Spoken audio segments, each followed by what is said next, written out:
فرض نماز کی تیسری اور چوتھی رکعت کے اندر سورہ فاتحہ پڑھنا یہ ضروری ہے یا نہیں، یعنی اس کے بغیر بھی نماز ہو جائے گی یا نہیں؟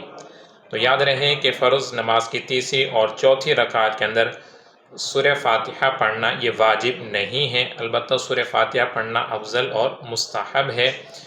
لہٰذا اگر کوئی شخص سورہ فاتحہ پڑھنے کے بجائے 3 بار سبحان اللہ کہہ لیتا ہے یا اتنی مقدار خاموش کھڑا رہتا ہے تو یہ بھی جائز ہے، البتہ 3 بار سبحان اللہ کہنا خاموش رہنے سے یہ بہتر ہے۔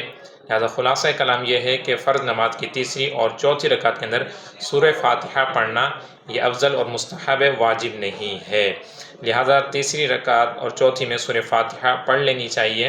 اور بعض جو احباب یہ سمجھتے ہیں کہ اگر سورہ فاتحہ نہیں پڑھی اور خاموش رہے تو اس صورت میں نماز نہیں ہوگی، ایسا یہ غلط ہے۔